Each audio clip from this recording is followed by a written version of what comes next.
Thank you so much, Maria. Thank you, Monty. We are in winning in territory, buddy. This is our favorite part of the Pro Tour. Yeah, cool, the champion and whatever is fine. But getting people into the top 8, seeing them sweat it out, you know, because whoever doesn't win in this one, they have to win one more. Sometimes the wheels fall off. We've seen that happen, Corey. But, you know, Matt Nass, professional, veteran, Maxx Kominowski, first Pro Tour, been crushing it with steam vents in the deck. So this is going to be a great fight. Yeah, it's always great, whether it is someone who's won one of these things or someone trying to make their first top 8. The expressions are the same, right? I mean, they could not be happier. Every single person in this room would lock in a top 8. Even if you take 8th, they would lock in a top 8 for sure, as it means a lot of qualifications and, of course, the notoriety from top 8ing a Pro Tour. Let's get things underway here. Take a look at the opening hands for these players. We see a bunch of little idiots for Matt Nass. We got the Llanowar Elves, Gene Pollinator. 5 cards, though, in his opening hand. That's not what you want to see from Matt Nass. Definitely not what you want to see, but as far as the 5 cards, this is not so bad. I was talking to Matt a little bit before this match, and he was saying, this matchup's not good. You know, as Monty was alluding to, Sunderflock, he said, is the biggest problem for the deck. It's so good against him. And I was like, so like 60-40, 70-30? He's like, yeah, probably 60-40s. Like, I got Keen-Eyed Curator. I have Rest in Peace on the board. He's like, but I kind of need those cards. Yeah. So, and Keen-Eyed Curator is in the hand, so that is probably something he aggressively mulliganed for. Yeah, definitely something needed in this matchup, because as soon as you get the Hearth Elemental down or you get the Eddymer Crab down, then you just know that you're about to get Sunderflocked. Yes, exactly. So, and once those get down and then you deal with the graveyard, that doesn't matter. Having the body in play, that is the problem. So you very much need to be controlling the graveyard and always doing that count. Be like, oh, you have 3 sorceries in the graveyard and you're about to untap and play a 6 land. Well, you need to eat a card in the graveyard first because, well, it could be time for Hearth Elemental or Eddymer. Graveyard both. So, like, even now, you look, there's 3 spells. Sorry. This is the exact scenario. Max could draw, play a 3rd land, play Hearth Elemental, so Matt's going to need to eat a spell right now. Yeah. And that is exactly what Matt Nass does, our Pro Tour Aether Drift champion. And Max had it, plus the Sunderflock. Yeah, he's got 2 Sunderflocks. 3. Jeez, all right. Yep. So this is going to be amazing. And Spell Pierce is not going to be that great of a card. So as long as Matt just says every single turn, eat all the spells in your graveyard, Max has to wait till he actually gets to 6 mana to just play the Hearth Elemental, and that could be far too slow. Yeah, and on the other side of things, you know, Matt Nass able to control the graveyard and also develop his own game plan here. Has the Badgermaul Cub and the Gene Pollinator. Able to just turbocharge out a bunch of creatures here. Absolutely. And really impressive stuff from the side of Max. A phenomenal player, just an absolute expert when it comes to Steam Vents decks. Top 8'd 2 premier events, a Spotlight and an RC with Izzet Lessons, so kind of you know, changed the deck up a bit, but still an Izzet strategy. And I remember talking to him after his top 8 where he lost to Will Kruger in the Izzet Lessons beer, and I'm like, you know, you're going to Vegas, you're qualified for this Pro Tour, how do you feel? And he's like, I can't believe they're giving me Steam Vents. They shouldn't have done that. And look at him now, crushing it here. Pretty funny stuff. Love it. Both players choosing Prismari as their college of choice. 15.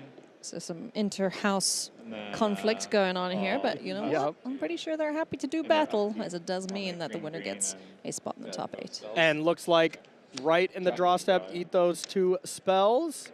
And Max did draw a Burst Lightning here, which is great. It can at least kill the Cub to minimize the mana. Or you wait and you play your 5th land and try to kill Keen-Eyed Curator. We shall see. You want to keep like one of each type under this? Sure. That's fine, So I think we have just instant, right? I don't have any sorceries, So trying to keep track of if Keen-Eyed Curator, of course, does get to those 4 types, becomes a 7/7 and becomes near impossible to deal with. He had a good lunch. Yeah, exactly. That's when you know he's full. So not too much as far as threats that Matt can play. The Paw Patch with Offspring is pretty solid. Yeah, just being able to, you know, grow the team the slow way, as it were, if Matt decides to target any of the creatures. So we'll see if Maxx decides to react to this pop hatch by firing off the burst lightning on the Cub before they come into play, and there would be counters dispersed around. Or if he's just like, yeah, it doesn't matter, I need to kill Keen-Eyed, so I have to wait. I could see either one. Yeah. 9 mana is a big ask when the board is getting this just one. a green floating. So, Paw Patch, did he come in with a buddy? Yep. Was just 1 green floating, said Matt, so he is able to eat a spell if Maxx does respond with this burst lightning, can eat it straight away.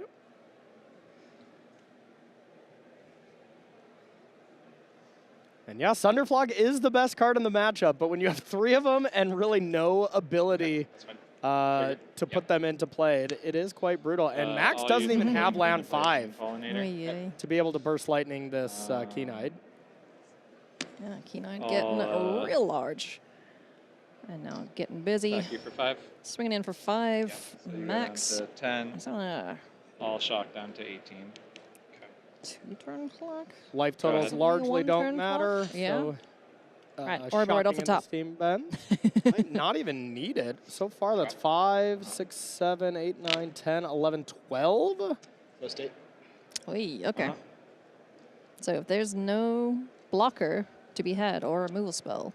Yeah, I mean, I think something he really needs is maybe Prismari Charm to kill the 2 rabbits, but then they still disperse counters across. I think game 1's going to Matt in a matchup that he thought was very bad. Well, this is a gift for him, huh? Exactly. And Mull to 5, and now gets to bring in Rest in Peace. So things do actually improve for Matt. Mull to 5, Hellbent. Yes.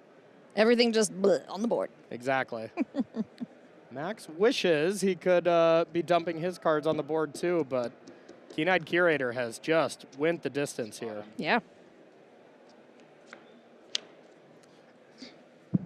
Good little trash panda. Yep.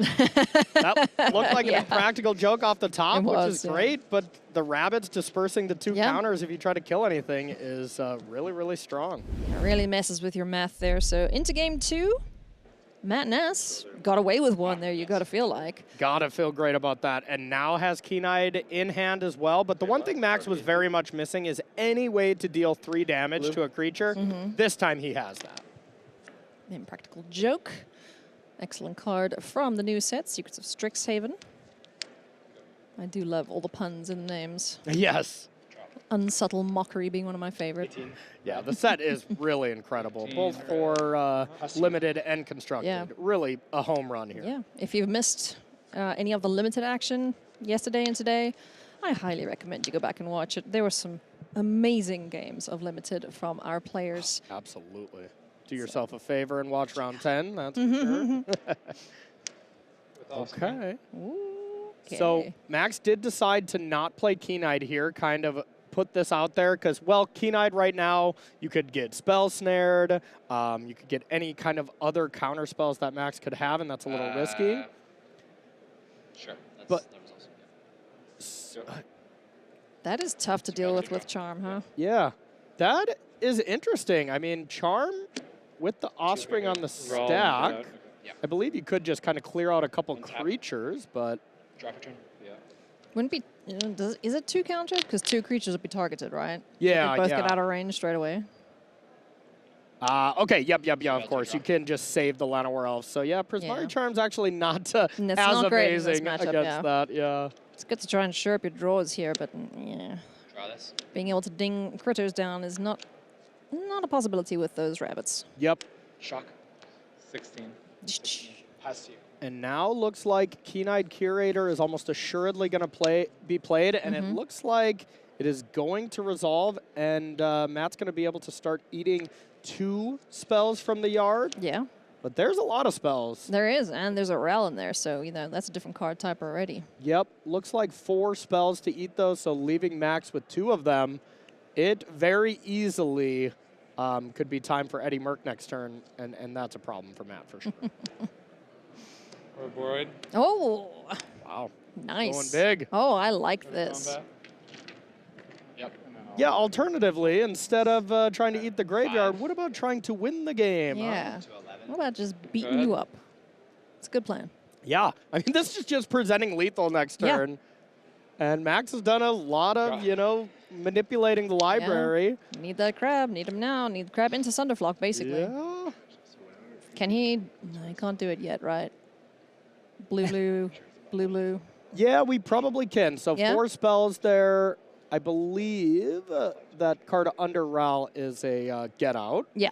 So, yeah, 4 spells can definitely crab.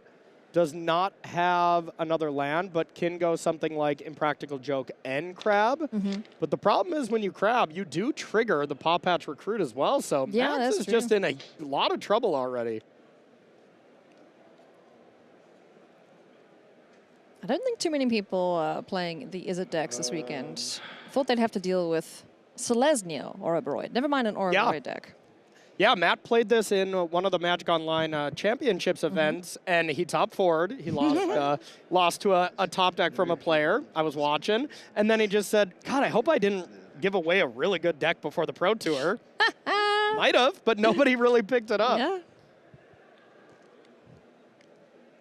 Usually when you see players of Matt's caliber playing something religiously, you take note, huh? Yeah, no kidding. Impractical Joke, targeting the bunny. Moves a counter somewhere onto the Oroboroid, perhaps. Yeah, I mean, that seems good to me. It is a good place to invest some power, that's for sure. Yep, and it just comes down to, does Matt want to put all his eggs in one basket? Both counters on the Oroboroid. Because it was very susceptible to a sear right there. Yeah, that would have been a little devastating. That would have been bad news bears indeed.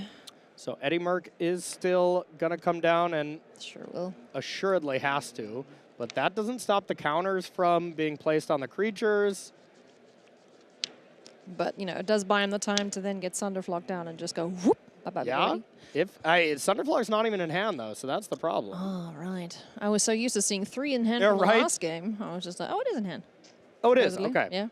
Gotcha. So Yep, Matt I'm does very, have an very, very option here of, like, playing Bright Glass Gearhulk if he sees the crab coming, which it's kind of face up. It's pretty Yeah. obvious. Play a land. It could be Prismari Charm to bounce Oroboroid as well, but I was going to say exactly this. He has the opportunity to And, tap the elf, I'll play play Bright Gearhulk. Glass Gearhulk, and go get, let's say, Melstrider's Resolve, or, yeah, I mean, that's probably the best one because then you go and you let the crab tap down the creatures, and then second main, Matt knows that Maxx is going to be tapped out, Yep. and can then Melstrider's Resolve Eddie Merck, and then no Sunderflock. If Matt Nass is so good at Magic, dude. if Matt left in Melstrider's Resolve, it's not necessarily a good card in the match. Fair. So, Yeah. but leaving in 1, the opportunity cost is so high. Yeah, for sure. Man, Max is having a tough time over there. Yeah, I mean, both players knew this matchup favors Maxx. But hey, that's why you play the games. Was Matt Nass messing with you? Is this actually like 90-10 in his favor? yeah. As we were saying, of course, this Yes, is a excellent matchup for Selesnya. for Oroboroid. Selesnya, yeah. 100%. and this deck very well could be called Selesnya Gearhulk too. Like Yeah. that is really the important card. It's so good right now. Oroboroid just kind of seems like a win more, doesn't it? Yeah, You know, it's not the be-all, end-all. It's just 2 different areas of attack. Do you want to interact or do you want to close the game out? All right. I'll go to combat. So no thank you. Yep. I'll put another counter on Oroboroid. Oroboroid gets ginormous. And then 5 counters on everything. counters, That's so 10.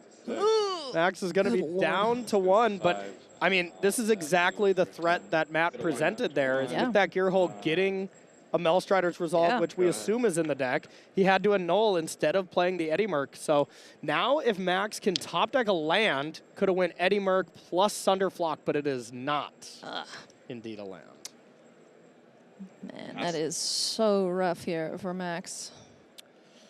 But the good news here for Maxx is the Eddie Merc crap Yeah. Upkeep. tapping these 2 down. Yep. Before Matt even gets to do anything, here comes the big old crab. Then Keen-Eyed Curator doesn't really do anything anymore because the Draw. crab's in. So Matt needs a removal spell here. Melstriders? Otherwise, Sunderflock's still coming down. Yeah. An excellent play here from Max to prevent Matt Nass from taking the line that you mentioned with the Bright Glass Gearhulk. Yeah. So kudos to him for keeping himself in it at 1 life. I'll play a Pop Patch with Offspring. Okay. I'll play a Temple Garden tapped, and then I'll go to combat. Yep. A million Yeah. candles. I'm gonna Sunderflock. Okay. So Sunderflock. Okay, so now everything's reset, and Matt, so close, but you still put the advantage to Max here, 15. even being at 1 life, because Yeah. these Celestia decks do not have any reach. It is all, I need to replay my spells and hope for the best. Sure is. And by the time that we get anywhere near reestablishing the board that he had, those massive elementals on the other side have just done the damage. Exactly. So now we could go Temple Garden, play Llanowar Elves, Gene Pollinator, Ouroboros, and grow the creatures. But then Max can Burst Lightning one of them, and Eddie Merc Crab the other 2 down next turn. So I think Max has game number 2. I think so too. What a sweet game here between these 2 players. Matt Nass almost looked like he was going to entirely pull the rug out from underneath Maxx Kominowski, but not to be. Yeah. Sniffed out all his tricks, I tell you. And it was really all because of that annul. That annul, great sideboard tech to come in, and it looked great. Not only is it good against Rest in Peace, it's also good against Gearhulk. Absolutely, yeah. Thinking.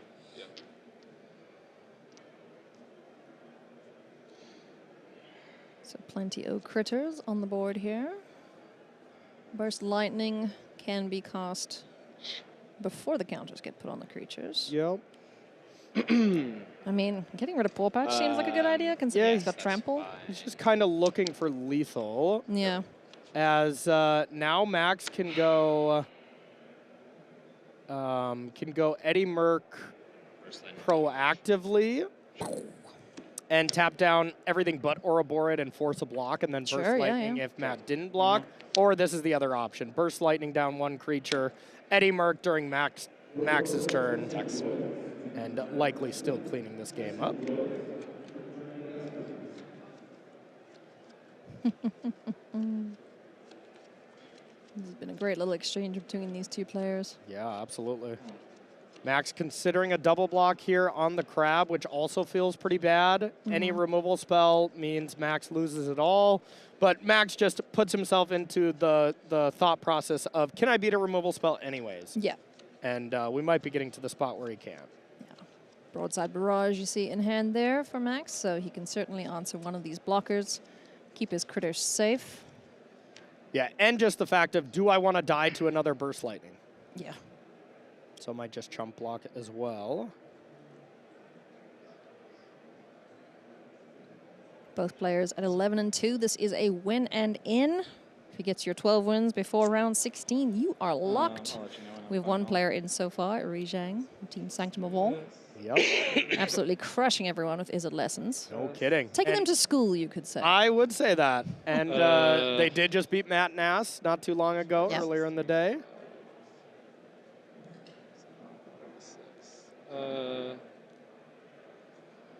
Such a big moment between these 2 players. Taking the time this moment deserves, that's for sure. At table 1 at a Pro Tour. Gonna go in 2nd place to the top 8, have the play tomorrow. Yeah.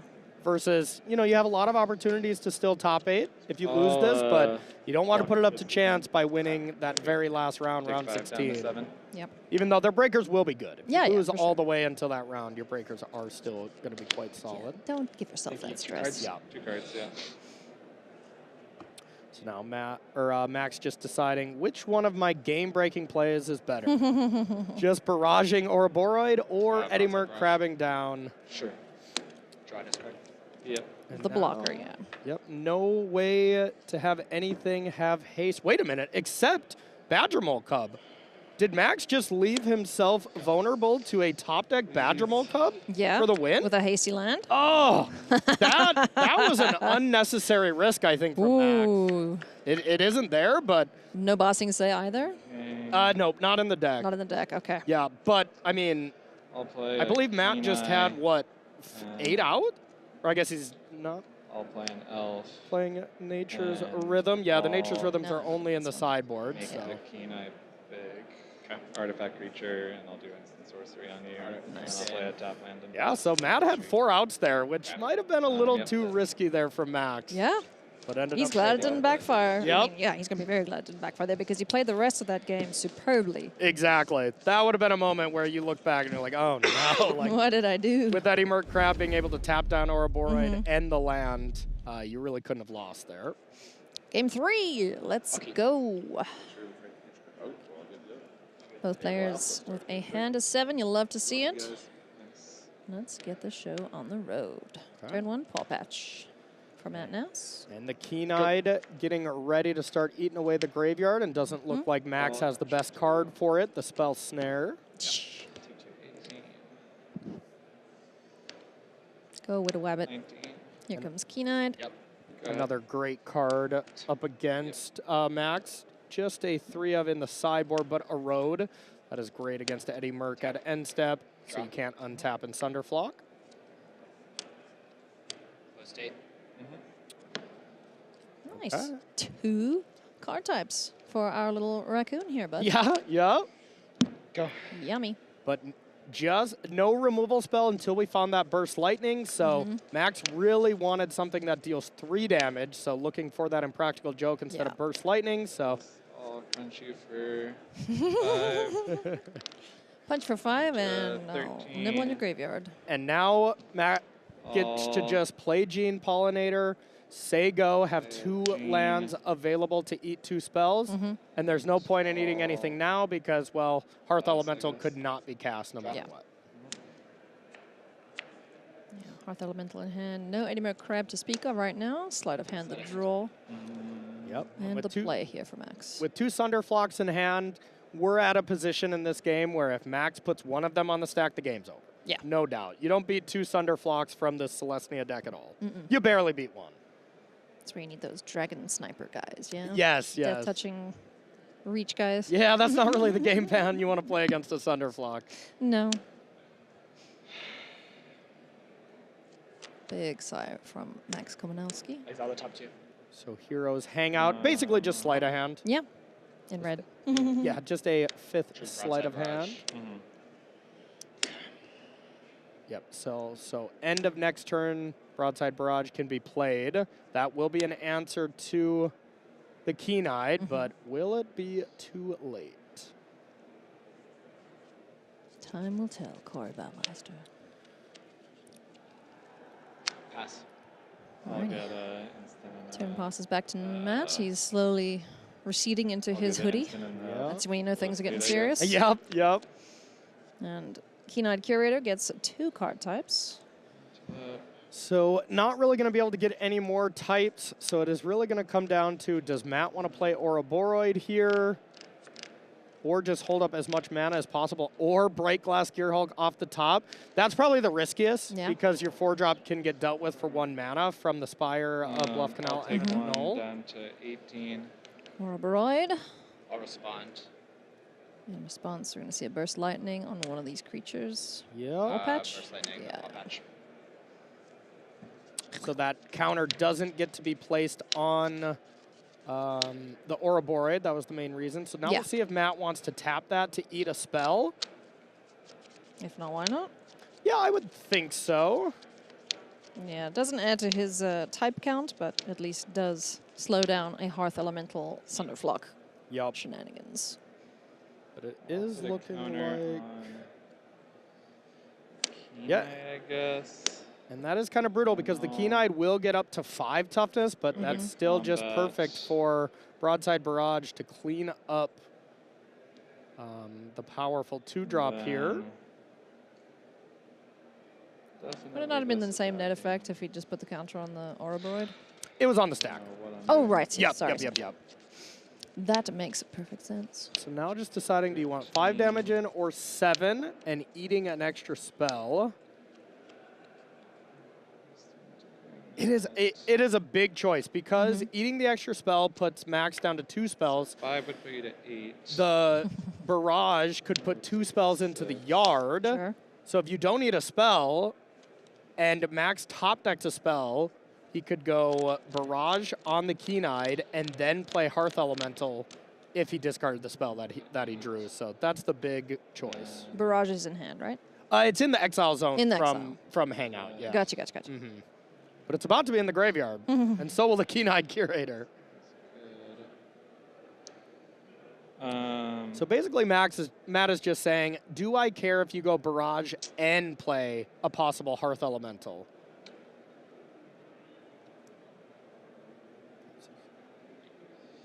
I'll It's really close. 5. Knock you to 8, and then I'll grab the First. Okay. All right. One more spell out of Maxx Kominowski's graveyard. 2 Sunderflocks, Hearth Elemental, Broadside Barrage available, and an Opt off the top. Okay. So Barrage killing the Keen-Eyed, but maybe you have to go for Orboid. But yeah, killing Keen-Eyed. And then with a land, Matt can put a counter on everything, which then puts 3 counters on everything. That's 6. That's 12 damage. So I think Max needs to find one more piece of removal here. And it's not there. It's not. But Matt doesn't have the land, 8. so it's not over yet. This is 8. Okay, it's over. just 8, didn't need it. No overkill necessary there for Matt Nass. Congratulations to our Pro Tour Ether Drift champion, making it into yet another top 8. You love to see it, Corey. Really impressive. All on the back of Keen-Eyed Curator there, being able to minimize the damage of these spells from the yard. So big congrats, and there he goes. Please don't hurt yourself. I thought he was going to jump that fence, man. Yeah, That's what the basketball shorts are for. Exactly. You got to bring your Mobility. athletic wear when you top 8. You got to run over to your friends. Matt's been next level for years. Absolutely. Awesome stuff. Love to see it. The celebrations, the relief. You know, early dinner for Matt Nass and his buddies. So great stuff here in our feature match area. Absolutely. Locking up another top 8, winning a Pro Tour, the first one of last year. And you know he's got to be pumped to have the chance to do it again. Absolutely. Love seeing that. Love to see the players' reactions and their supportive, their support around them. It's it's one of the best parts about this job. So. It really is. And for any Max fans, got a couple more rounds to be able to pick up that last win. So we'll be seeing them in the feature match area a couple more times, I imagine. No doubt. Friends, we still have plenty more magic for you, so don't go anywhere. We'll take a short break, and we'll be right back with you.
Welcome back to coverage of Pro Tour Secrets of Strixhaven here in Las Vegas, Nevada at the biggest match. Ooh, did you see those shiny power? Ooh, talk about shiny stones. I'm getting very distracted by shiny things. I'm not a magpie, I promise.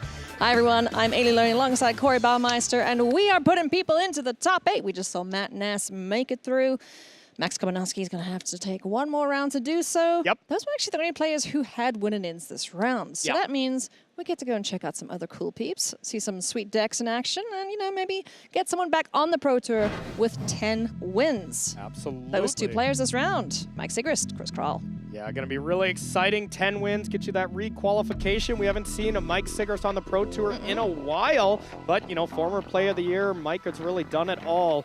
Nice to see him back, and I'm sure he'd be excited to go to Amsterdam here for the next one. Absolutely. Amsterdam is wonderful. It's great to see Siggy back on the Pro Tour, qualified via the Arena Championships. So, you know, great time for him.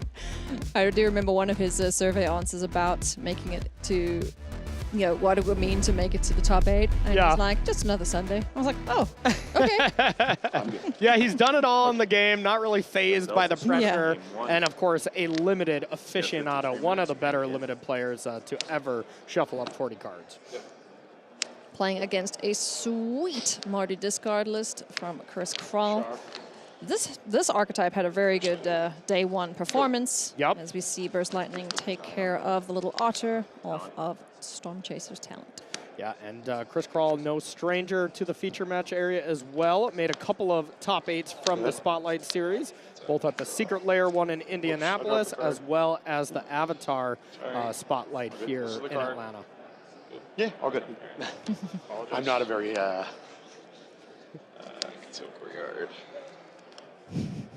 I'm not a very what? I'm curious. Probably not being very strict with the rules, I think is what Sigrist was about to be saying.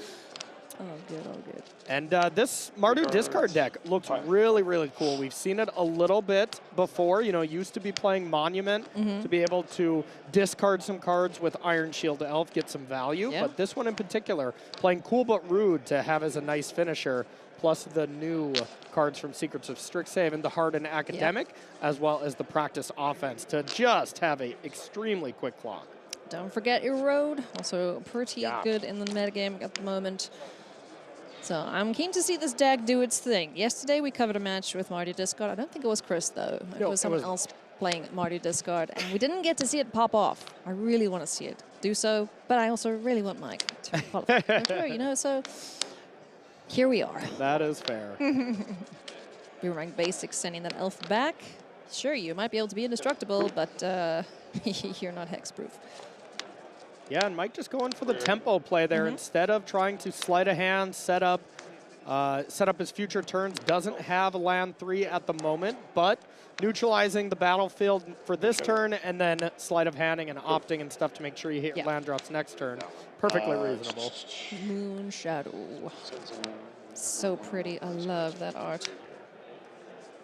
Yeah, great card here, being able to discard cards from the Iron Shield Elf. And keep pumping it up. There's a lot of permanents. I mean, most of your deck is permanents. You have some Burst Lightnings and Erodes, but outside of that, everything's going to be pumping that card. Absolutely. If you flat out, it's fine. Just Iron Shield Elf. Make a massive, menacing 1-drop. So now no land 3 for Mike. So we have the decision. Do we want to start with maybe that sleight of hand to be able to find the land? But if you brick, it's a nightmare.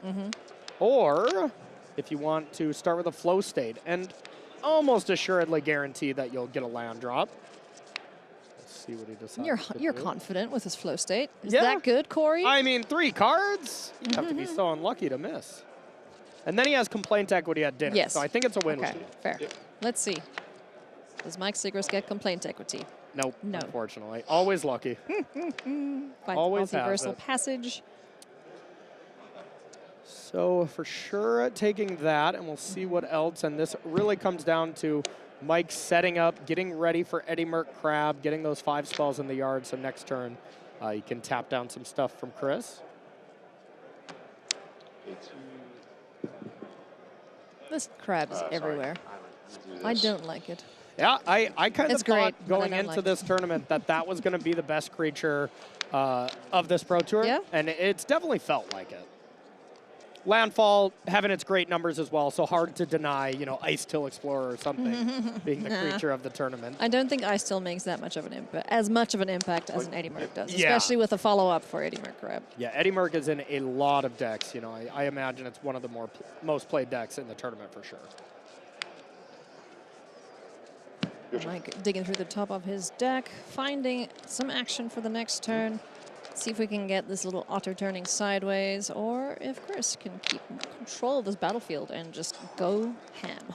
Yeah, this is definitely Chris's turn. Like, if he can, you know, really start progressing here, it's going to be trouble here for Mike. So, I mean, I think one of the better things you can do is discard practiced offense, play land 4, and start counting how, you know, how close you are to lethal. And with Chris tapping on the table, that's something you never want to see from your opponent, that's for sure. Definitely not, especially when you're sitting at 18. Healthy life totals on either side of the table, but definitely the pressure coming from academic trigger. Chris Kral. Bloodgast in the yard.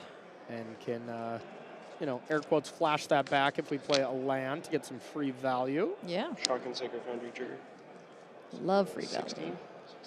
Doesn't have haste at the moment. Needs Mike to be at 10 life or less. Yep.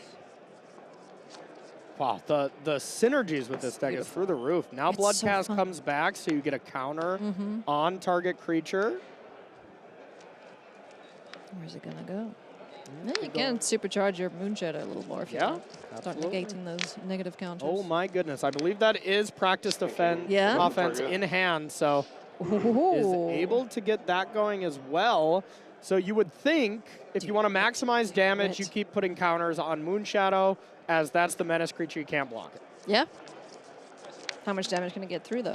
Yeah, that's the question. That is indeed the question. Academic. So Academic gives its counter to itself. Practiced offense will be played from the graveyard, which gives another counter to the Academic leaving, and then a counter to the entire team. And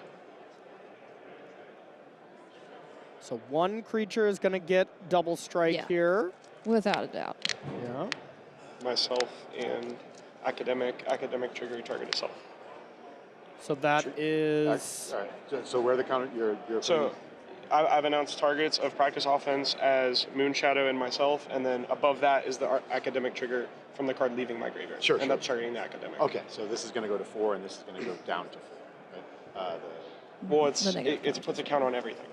Yeah. Oh, sure. This is going to go to 3 counters. Got you. Yeah. I'm just trying to make sure it's clear. No, I got you.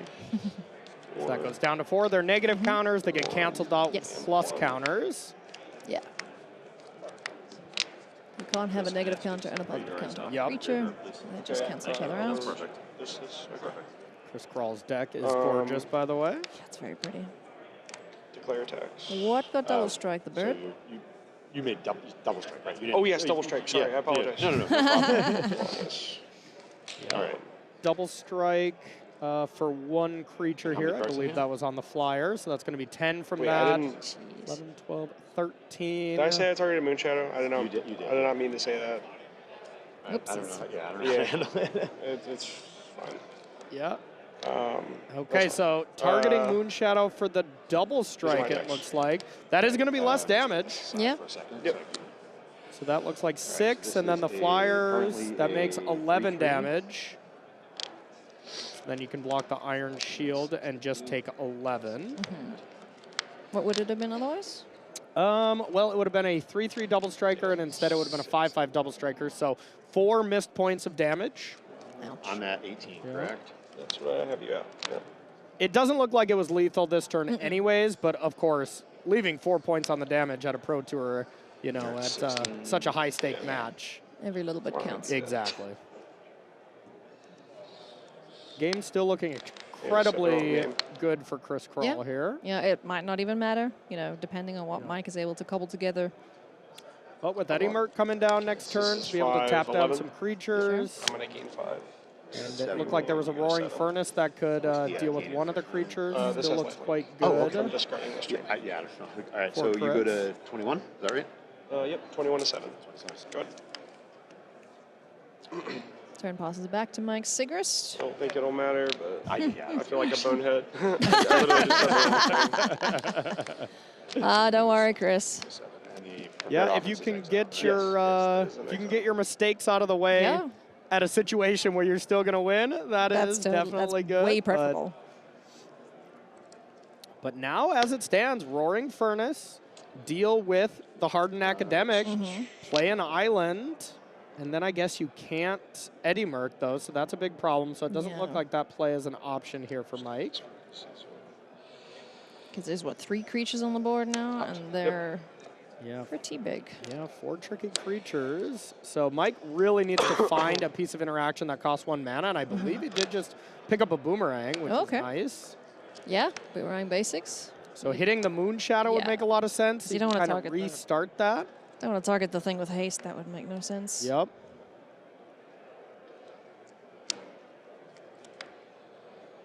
So, Boomerang basics on the stack. It's going to be Moon Shadow back to hand. Yeah, that or Iron Shield Elf. Everything else comes back with haste. Yeah. So now we'll see what the follow-up is. Mike is at an effective 4 here, which missing 4 points of damage. Yeah. Could be big game. Is that 5, 6, 7, 8, 9, 10, 11? We'll see what we have in hand from Chris. See if there is something like a burst. Yeah, that'll do. Yep. Shard Mage's Rescue, no touchy, thank you very much. So thankfully the little misstep there from Chris didn't end up matching. Picks up the first game here against Mike Sigrist in round number 14. That could have been a misstep from Mike, because I believe he did do that within combat. I mean, if Chris top decked the rescue, that could have been a big problem, but maybe it was already in hand. I'll keep as well. Yeah, the Delta started game 2. Hand to 7, love to see it. Storm Chaser's Talent. I wonder how many turn 1 Storm Chaser's Talents there have been this weekend. Too many. Yeah, quite a few, that's for sure. Looks like I saw multiple Slag Storms in hand from Mike there. I see some Dark Knight hits the board here. Chris? 18. Confused me. Sorry. Just thinking of Cecil plus trigger. Slag Storm is very strong, but you're also trying to be an aggro deck. But that is the nice thing about these prowess decks. They have so much versatility that in the right matchup, they just get to choose, like, what is my role in this matchup? Am I aggro? Am I the control player? And in this matchup, against this hyper-aggressive Mardu discard deck, I think Mike is definitely the control player. I tend to agree with you. This deck wants to get you dead real quick so that doesn't have to deal with the shenanigans that these Izzet decks are capable of late game. Yep, but looks like 2 Slag Storms, Burst Lightning, 1 other red card, and an island. So the Slag Storms aren't even castable. And the Burst Lightnings can't kill anything right now. So not the best hand I've ever seen. This is a real pain in the butt for Mike Sigrist. Yeah, it's not the worst if we can top deck a red source and just Slag Storm away both of them. Yeah, that'd be great. In comes Cecil. 16 all. Let's see if Mike wanted to chump block away the Otter and hope to draw the Mountain. That just makes it so obvious. That's not a mountain. That sure ain't. I mean, it's a mountain in water, but I guess that's what they call an island, right? Yeah, this is brutal. If now Mike only has a Burst Lightning, he's not going to be able to play anything, and then Voice is just going to prevent Mike from playing anything. So yeah, this is going to be brutal here. Yikes. Mike did top deck just another island as well. Sure. Kubadru, draw discard when the creatures attack. Yep. And then once you get 1, 2, 3, 4, 5 damage coming in. Yep, and then once you get that to level 2, it is very dangerous. Yes. When you discard a card, it deals 2 damage. So if you get one of those cards like the Hardened Academic or Iron Shield Elf, just discard shock, discard shock. Yeah. Yeah, I mean, also anytime they attack. So, but you know, I like your plan a little bit more. Just do it multiple times in a row. You just get sacrificed. Here you go. And no land for Chris there, so it basically has to be a mountain right here. Otherwise, I think we are all done. It's playing mono 2 drops, eh? Sleight of hand. Okay, sleight of hand gives you 2 more looks. We're going to find a mountain. No, those do not look like red cards. It might have been a multiversal passage. Oh, I think he took op there, so that is less than ideal. Absolutely.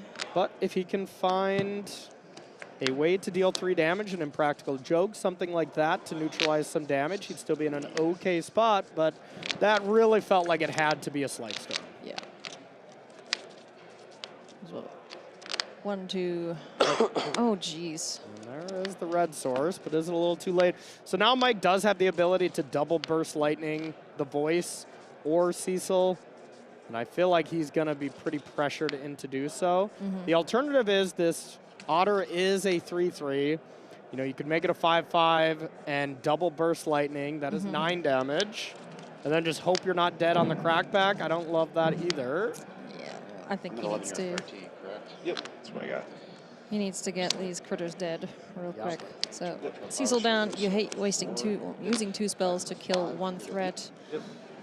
But at least he is fighting back. Good. Yep. He gets a good attack in for 5. Yeah.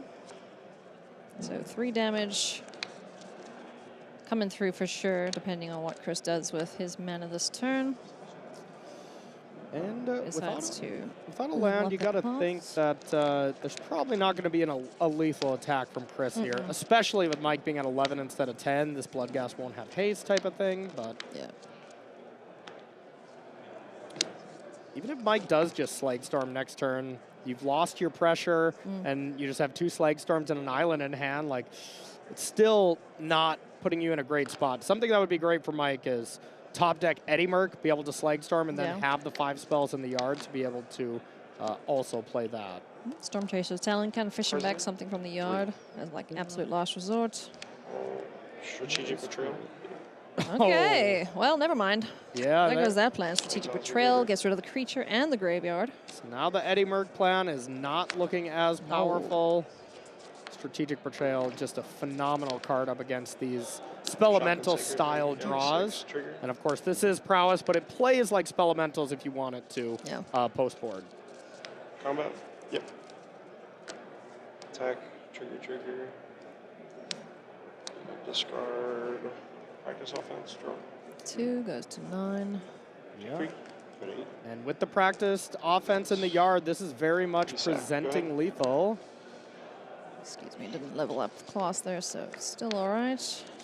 So now even if we Slag Storm, Chris, if we draw land, can just bring back Bloodghast, practiced offense, put a counter on it, give it double strike, that's 6, and then level up Cool but Rude. So if Mike just has Slag Storm, doesn't have anything else, which that's a flow state, that's kind of nothing else, and if Chris top decks a land, has 8 damage face up. Yeah. Jeez. It's been a close match between these two here. Mike just, never getting anything nothing has been able to stick for him. Yeah. Slag Storm. He's been so close to winning. I mean, Slag Storm to deal 3 to the players, with Chris only being at 6, was pretty close to winning that way, but that would have been preferable. Yep. And we'll see. As far as my count, a top deck land is just GG, and Chris could of course have a plethora of other things. And I believe that's a Burst Lightning in hand, so it can just go end step Burst Lightning to Mike. Yeah, straight to the face. What else has he got? Okay, hangs on to it. It's an untapped land. Land? Blood Crypt tap, trigger Bloodghast. Huh. I guess he doesn't need to. Yeah, if you do this, you give it double strike, and then you Burst Lightning. So another way to just get it done here. Burst Lightning. That's going to do it. Chris Kral picking up the win, locking up his next Pro Tour appearance. Congratulations to him. Clean 2-0. Well, not as clean as he would have liked, but 2-0 against Mike Sigrist, so congratulations. Yeah, you got to be really happy that you just locked up the next Pro Tour when you had that little minor misstep here in the last game. So that's kind of the recentering moment. Be like, all right. I got this. Cute. It's fine. Now let's try to win the last 2 and get some extra cash and stuff like that. Absolutely. And have a chance at top 8ing. 12 wins. When you have to win the last 3, it gets a little more difficult for tiebreakers, but still a chance for sure. Absolutely, friends. Thank you so much for hanging out with us. We are going to take a quick break, and we'll have more Magic right after this. Back at the news desk.